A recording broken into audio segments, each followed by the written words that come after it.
2050. Asia menyumbang sekitar 60% dari ekspor garmen, tekstil, dan alas kaki global berdasarkan data International Labour Organization. Industri ini telah berkembang pesat selama mungkin 2 dekade terakhir dengan mempekerjakan 40 juta pekerja dari semua negara yang mayoritasnya adalah perempuan. Namun, industri ini merupakan salah satu industri yang paling merusak lingkungan dan sosial. Kenapa? Karena mulai dari aturan manufaktur yang buruk dengan kondisi kerja yang berbahaya seperti polusi dan ekstraksi air yang berlebih hingga limbah tekstil yang berakhir di lingkungan.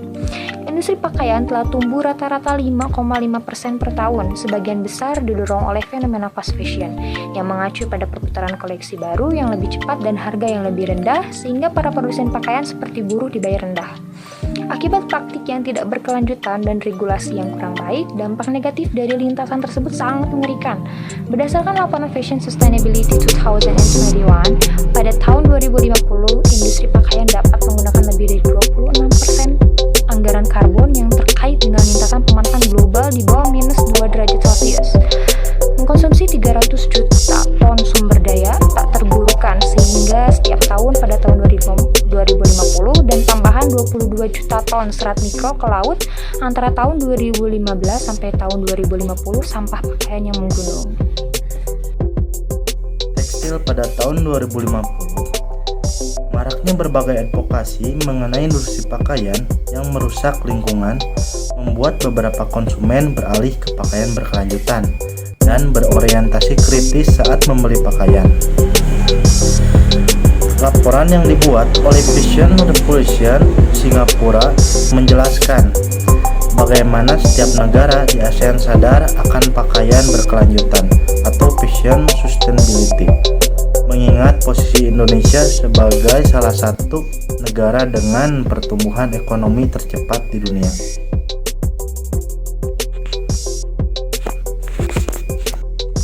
Efek samping tekstil.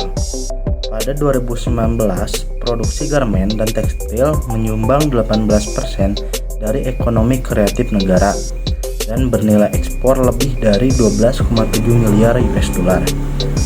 Namun, pertumbuhan manufaktur bukannya tanpa efek samping. Misalnya, bahan kimia yang digunakan dalam pewarnaan sering kali masuk ke saluran air bersama air limbah, sehingga membahayakan keanekaragaman hayati, sungai, dan tingkat kesehatan manusia.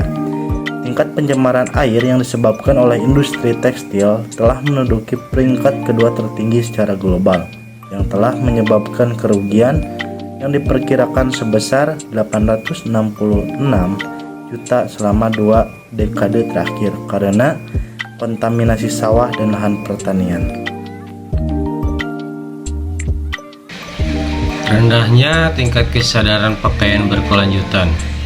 Mengingat besarnya dampak negatif industri, kesadaran publik tentang fashion berkelanjutan sedang mengalami pergeseran.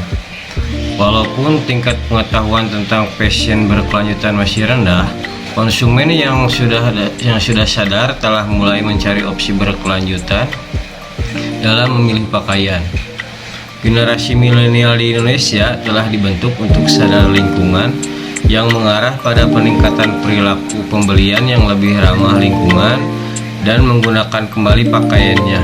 Menurut survei YouGov, 66% dan 50% dari seluruh responden di Indonesia memberikan pakaian yang sudah tidak digunakan kepada teman dan keluarganya atau disumbangkan ke tempat amal.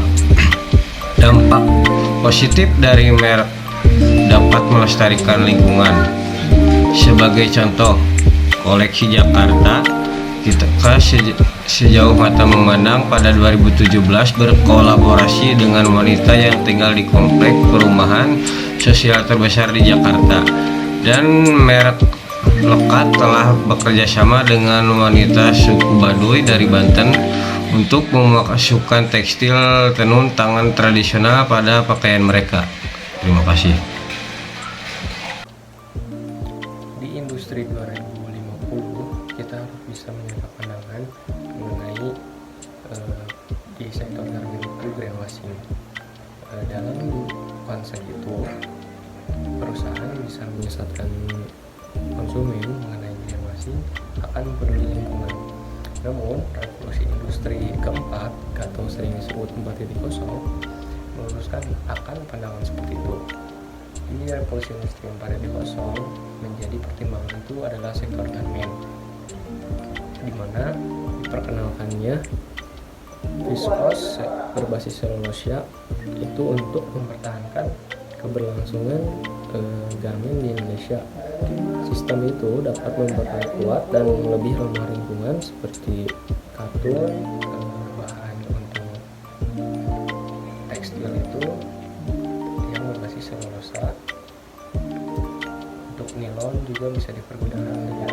Jadi sistem manufaktur di Indonesia mengenai manufaktur tekstil dan garmen dapat tetap bertahan dengan lebih ramah lingkungan dengan adanya viskos berbasis selulosa itu. Terima kasih, semoga bermanfaat.